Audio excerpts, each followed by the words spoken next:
कैसे हैं दोस्तों। मैं उम्मीद करता हूँ कि आप लोग भी जहाँ भी होंगे अच्छे होंगे। चलिए, मैं डीके गौतम अपने यूट्यूब चैनल GSStudy.in में आपका स्वागत है। और आज के क्लास में हम लोग पढ़ने वाले हैं क्लास 12th का 100 मार्क्स हिंदी का जो चैप्टर है अर्धनिस्वर, उसका VBI ऑब्जेक्टिव क्वेश्चन आज कंप्लीट करेंगे। ठीक है, जो बोर्ड एग्ज़ाम के लिए काफ़ी इम्पोर्टेंट है।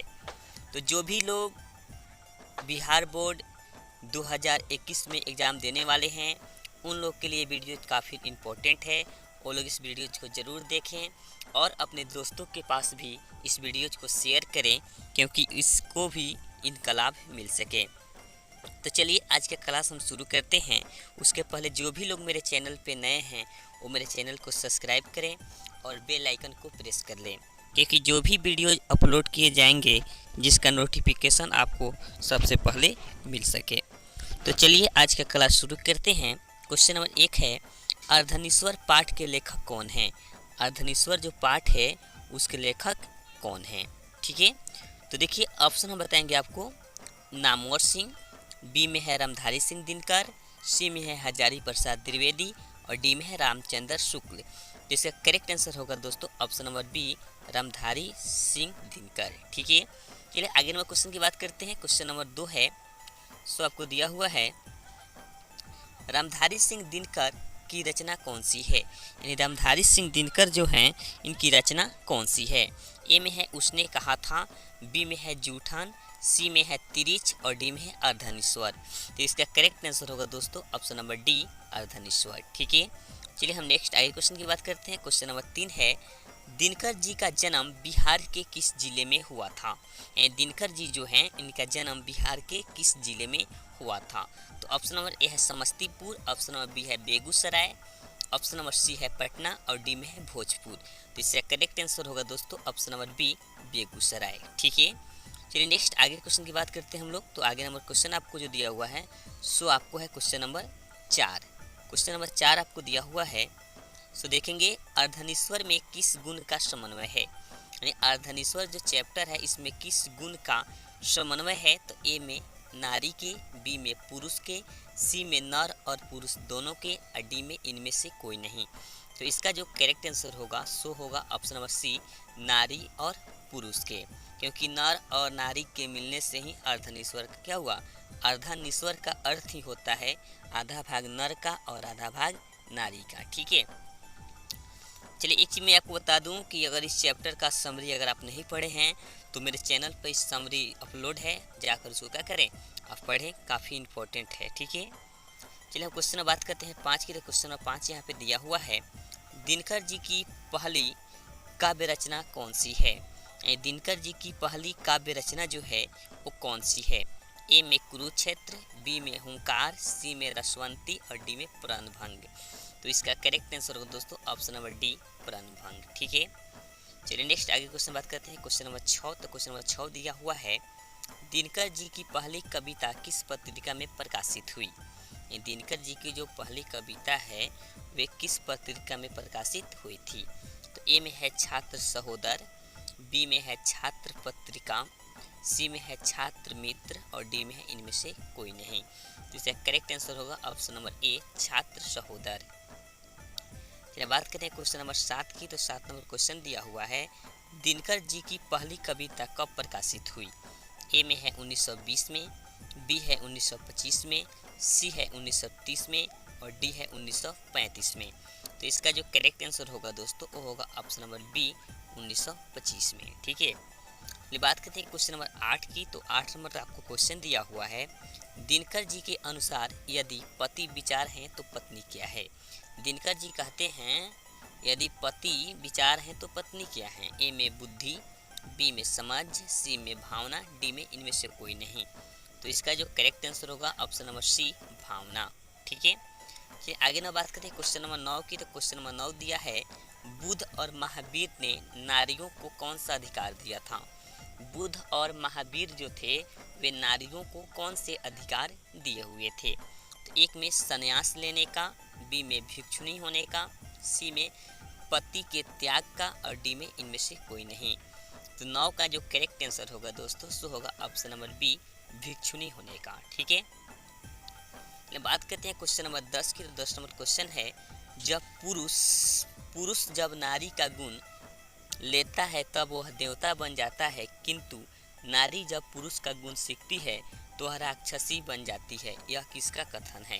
यानी यह किसने कहा है कि पुरुष जब नारी का गुण सीखती है तो वह देवता बन जाता है, यदि वही नारी अगर पुरुष का गुण सीखती है तो वह राक्षसी बन जाती है। यह किसका कहना है? ए में दिनकर जी का, बी में रविंद्रनाथ का, सी में प्रेमचंद्र का और डी में इनमें से कोई नहीं।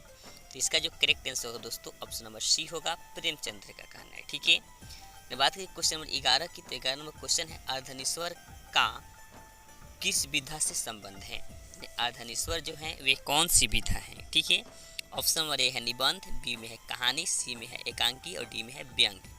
तो इसका जो करेक्ट आंसर है दोस्तों ऑप्शन नंबर क्या होगा? सी, एकांकी है। ठीक है, बात करते हैं क्वेश्चन नंबर 12 की। तो 12 नंबर यहाँ पे क्वेश्चन दिया हुआ है, किसने अपने जीवन के अंतिम दिनों में नारी तत्व की साधना की थी?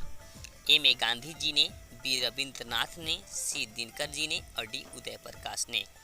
तो 12 का जो करेक्ट आंसर होगा सो आपको होगा option number A, Gandhi ji. ठीक है, बात करते हैं क्वेश्चन नंबर 13 की। तो 13 नंबर जो क्वेश्चन है, अर्धनीश्वर शंकर और पार्वती का किस प्रकार का रूप है? ए में अर्थात, बी में कल्पित, सी में आदर्श और डी में वास्तविक।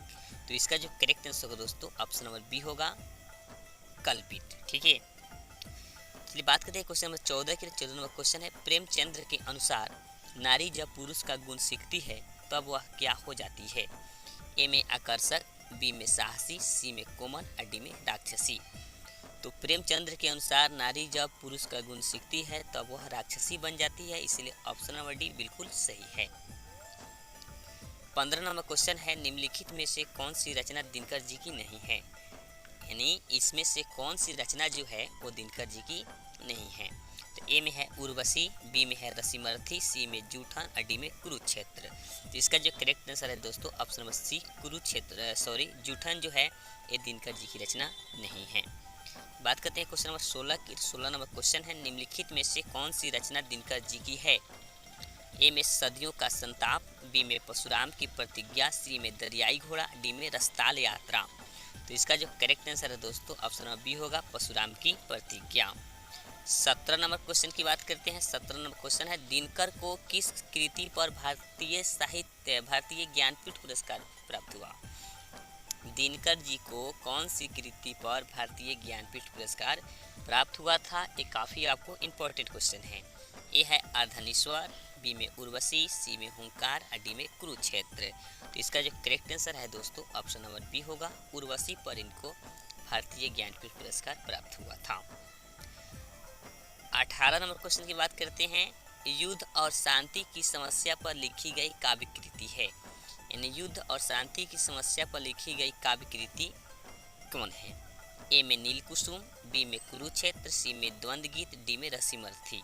तो इसका जो करेक्ट आंसर होगा दोस्तों ऑप्शन नंबर बी होगा, कुरुक्षेत्र। ठीक है, चलिए 19 नंबर क्वेश्चन की बात करते हैं। 19 नंबर क्वेश्चन है, अर्धनीश्वर कल्पित रूप है। अर्धनीश्वर जो है वे किसका कल्पित रूप है? ए में शिव और पार्वती का, बी में राम और सीता का, सी में राधा और कृष्ण का और डी में विष्णु और लक्ष्मी का। तो इसका जो करेक्ट आंसर होगा दोस्तों ऑप्शन नंबर ए होगा, शिव और पार्वती का। 20 नंबर क्वेश्चन है, गंधारी थी यानी गंधारी कौन थी? ए में दुर्योधन की माँ, बी में कृष्ण की माँ, सी में अर्जुन की माँ, डी में बलराम की माँ। ये तो सब लोग समझ रहे हैं कि गंधारी जो थी वो दुर्योधन की माँ थी, इसलिए ऑप्शन नंबर ए बिल्कुल सही है। चलिए 21 नंबर क्वेश्चन है, प्रेमचंद्र थे और प्रेमचंद्र क्या थे? ए में गीतकार, बी में कथाकार, सी में फिल्मकार और डी में संगीतकार। तो इसका जो करेक्ट आंसर होगा दोस्तों सो होगा ऑप्शन नंबर बी, कथाकार थे। ठीक है, 22 नंबर क्वेश्चन की बात करते हैं। तो 22 नंबर क्वेश्चन है, दिनकर का जन्म कब हुआ था? ए में 23 सितंबर 1908 को, बी में 22 दिसंबर 1912 को, सी में 28 सितंबर 1911 को और डी में 25 सितंबर 1913 को। तो इसका जो करेक्ट आंसर होगा दोस्तों ये होगा ऑप्शन नंबर ए, 23 सितंबर 1908 को। 23 नंबर क्वेश्चन है, दिनकर किस युग के कवि हैं? दिनकर जो हैं ये किस युग के कवि हैं? ए में है भारतेंदु युग, बी में है छायावादी युग, सी में छायावादोत्तर युग और डी में न्याय काव्योदोलन युग। तो इसका जो करेक्ट आंसर होगा ऑप्शन नंबर सी होगा, छायावादोत्तर युग। ठीक है, चलिए 24वां क्वेश्चन की बात करते हैं। 24वां क्वेश्चन है संस्कृति के 4 अध्याय किसकी कृति है? यानी संस्कृति के 4 अध्याय जो हैं ये किनकी कृति है? ए में गुलाबदास, बी में हजारी प्रसाद द्विवेदी, सी में आचार्य सीताराम चतुर्वेदी और डी में रामधारी सिंह दिनकर। तो इनका जो करेक्ट आंसर होगा दोस्तों वो होगा option number D, Ramdhari Singh Dinkar. चलिए 25 नंबर क्वेश्चन जो लास्ट क्वेश्चन होगा, 25 में कौन सी कृति रामधारी सिंह दिनकर की लिखी हुई है? ए में शुद्ध कविता की खोज, बी में है पुनवा, सी में स्मृति की रेखाएं और डी में कविता के नए प्रतिमान। तो इसका ऑप्शन नंबर ए बिल्कुल सही होगा, शुद्ध कविता की खोज। तो चलिए दोस्तों आज के चैप्टर जो है अधनिश्वर का ऑब्जेक्टिव हम कंप्लीट किए। तो वीडियो अच्छा लगे तो अपने दोस्तों के पास शेयर कीजिए, लाइक कीजिए, सब्सक्राइब कीजिए और मिलते हैं अगले वीडियो में। तब तक के लिए थैंक्स फॉर वॉचिंग दोस्तों।